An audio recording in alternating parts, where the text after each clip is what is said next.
నమస్తే తెలుగు రాజ్యానికి స్వాగతం. నేను మీ సంధ్య. ఎమ్మెల్సీ జీవన్ రెడ్డి 4 దశాబ్దాలుగా కాంగ్రెస్ పార్టీలో సేవలు అందిస్తూ తనకంటూ ఒక ప్రత్యేక పంథాను ఏర్పరచుకొని ఎన్ని ఆటుపోట్లు వచ్చినా కాంగ్రెస్ పార్టీని వదలకుండా ఆ పార్టీతో కొనసాగుతున్న వ్యక్తి.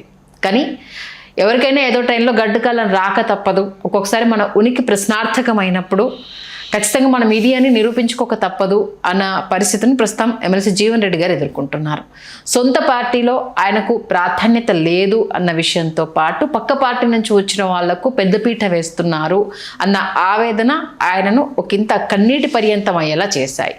పోనీ మంత్రి పదవి వస్తుందని ఆశించారు, అది రాలేదు. మొన్న జరిగిన రాజ్యసభకు సంబంధించి కూడా పోటీ పడ్డారు, దాంట్లో కూడా లెక్క చేయలేదు. అసలు ఆయన ఏ చెప్పినా అక్కడ చెల్లుబాటు అవ్వట్లేదు అంటూ ఆవేదన వ్యక్తం చేస్తున్నారు. అసలు ఎమ్మెల్సీ జీవన్ రెడ్డి గారి రాజకీయ ప్రయాణం ఎక్కడ మొదలైంది, ప్రస్తుతం ఆయన ఎదుర్కొంటున్న పరిస్థితులు ఏంటి, మరి త్వరలో బీఆర్ఎస్ కండువ కప్పుకోబోతున్నారంటూ వార్తలు అయితే వస్తున్నాయి.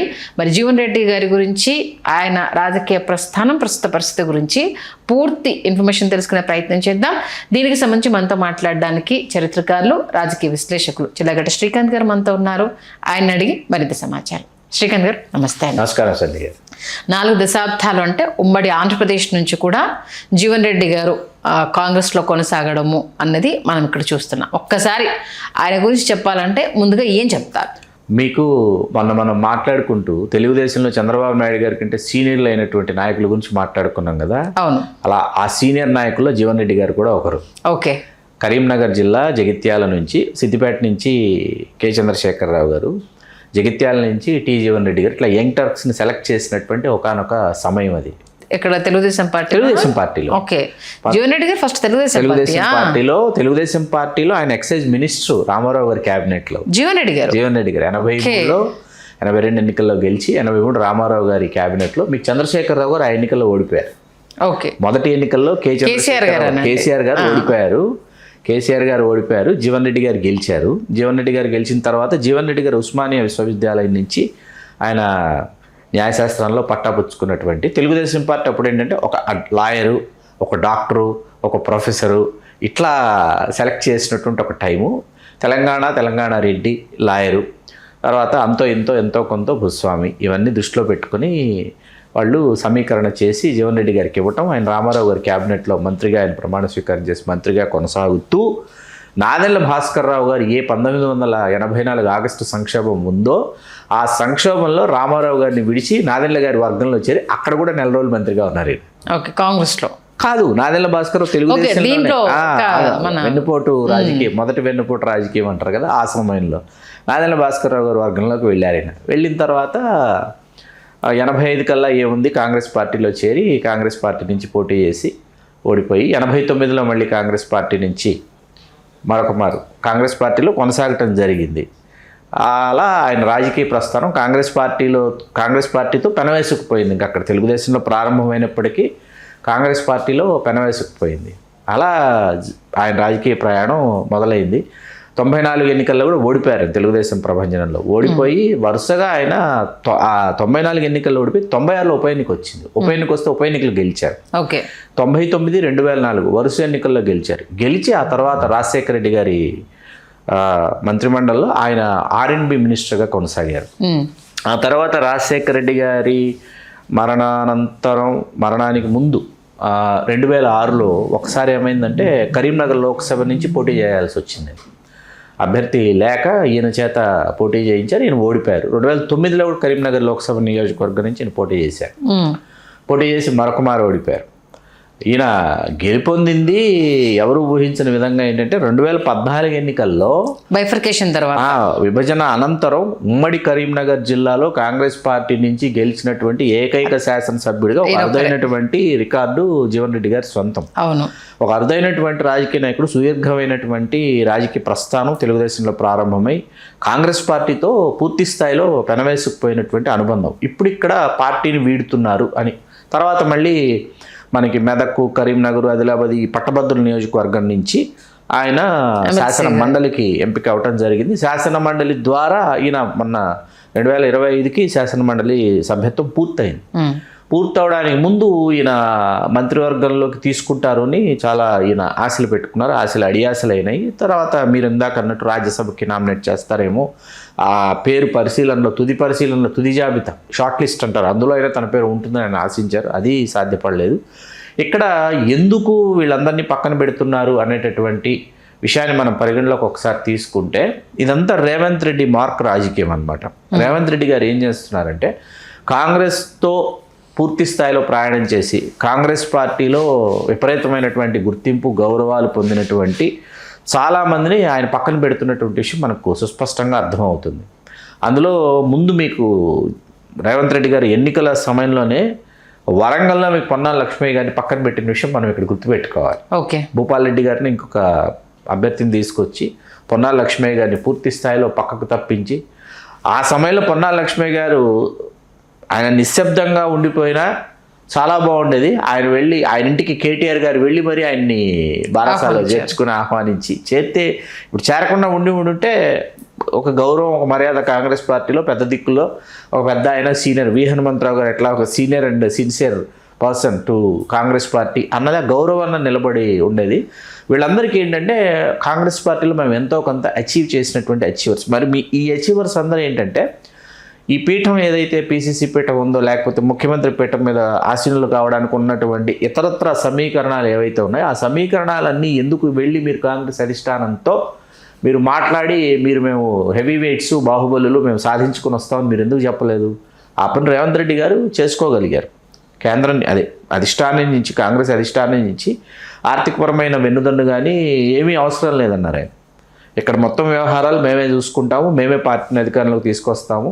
సోనియా గాంధీ గారికి కేసీఆర్ గారి మీద ఎక్కడ ఆవిడ పూర్తి స్థాయిలో ఆవిడ ఉగ్రరూపం దాలుస్తారంటే, మీకు గుర్తుండుంటే సంధ్య గారు 2014లో కేసీఆర్ గారు ఢిల్లీకి వెళుతూ ఆంధ్రప్రదేశ్ నుంచి వెళుతున్నా తెలంగాణలో అడుగు పెడతా తిరిగి అని చెప్పి వెళ్ళారు. మీకు ఆంధ్రప్రదేశ్ నుంచి ఢిల్లీకి వెళుతున్నా తిరిగి అడుగు పెడితే తెలంగాణలో అడుగు పెడతా అని వెళ్ళారు ఆయన. అంటే స్పష్టంగా తెలియజేసేశారు రాష్ట్రం విడిపోతుందన్న విషయం చెప్పి వెళ్ళారు. వెళ్ళిన తర్వాత అక్కడ మూజువాణి ఓటుతో లోక్సభలో తెలంగాణ బిల్లు ఆమోదం పొందిన వెంటనే ఇక్కడ మిన్నంటిన సంబరాలు. అక్కడ ఎందుకు వాళ్ళు మూజువాణి ఓటుతో, అసలు it's very very very unfortunate అనమాట, మూజువాణి ఓటుతో బిల్లు దానిని ఆమోదింపజేయడం అనేది దానిని చాలా బాధాకరమైనటువంటి విషయం.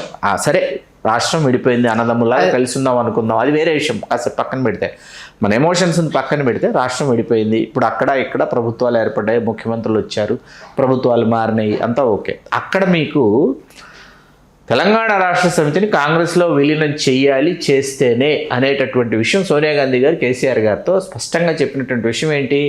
ఖచ్చితంగా ఆంధ్రప్రదేశ్లో అయితే కాంగ్రెస్ రాదు, ఆవిడకి తెలుసు. ఎందుకు? అక్కడ జగన్మోహన్ రెడ్డి గారు 2012 ఉప ఎన్నికలో అప్పటికే వైకాపా యొక్క ప్రతాపాన్ని చూపిస్తున్నాడు. అయితే జగన్ లేకపోతే తెలుగుదేశం వచ్చేటటువంటి పరిస్థితి అక్కడ ఉంటుంది, హోరాహోరీ.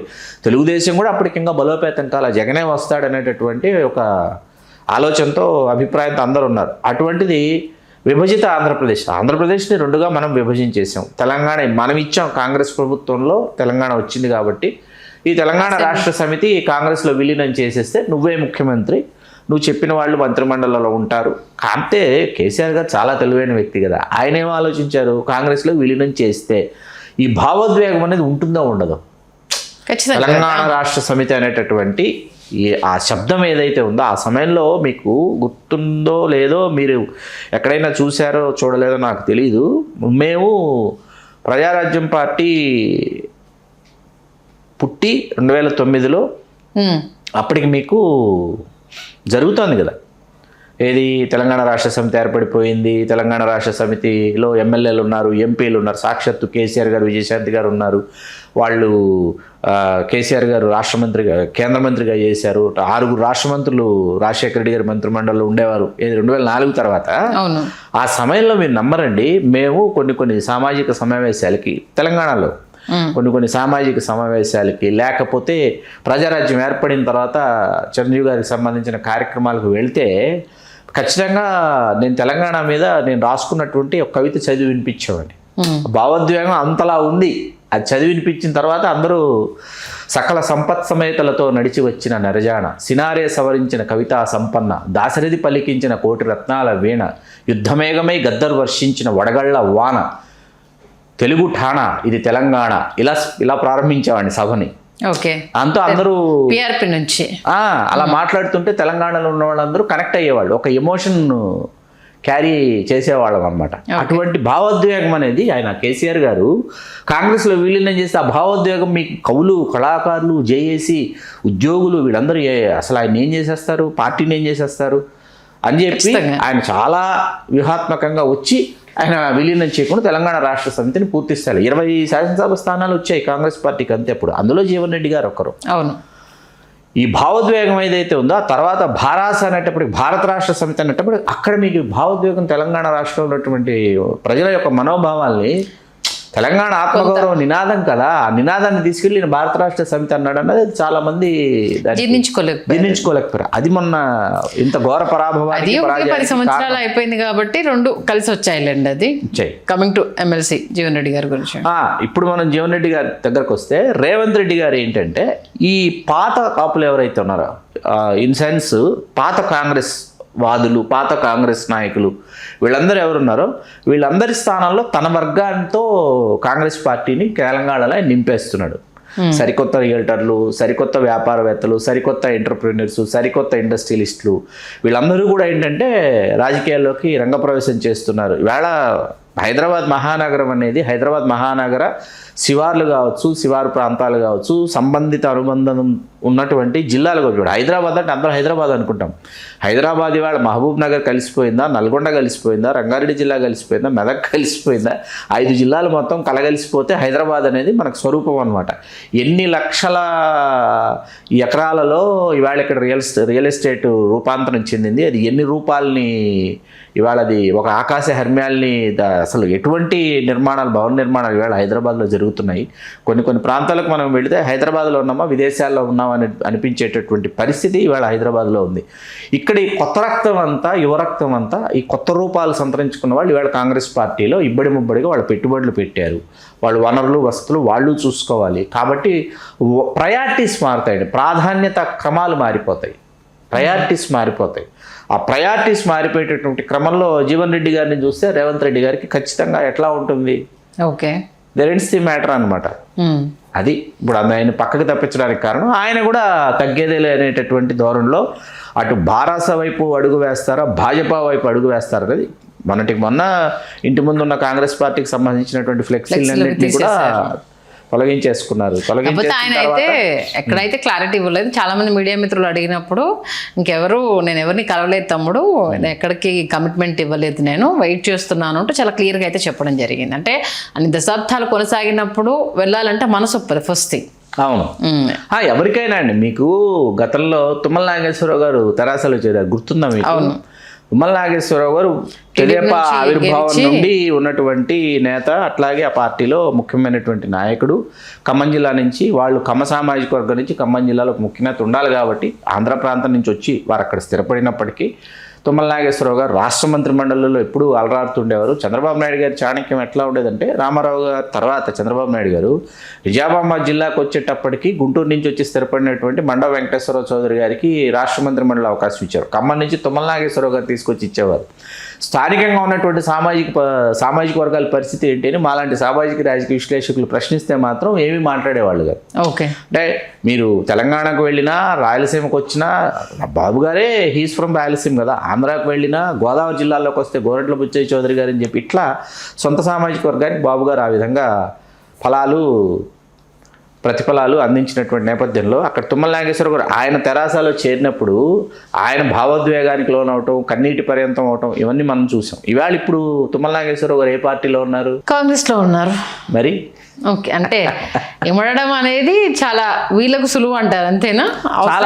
రేవంత్ రెడ్డి గారు story screen play directed by Chandrababu Naidu గారు అనేది బహిరంగ రహస్యం.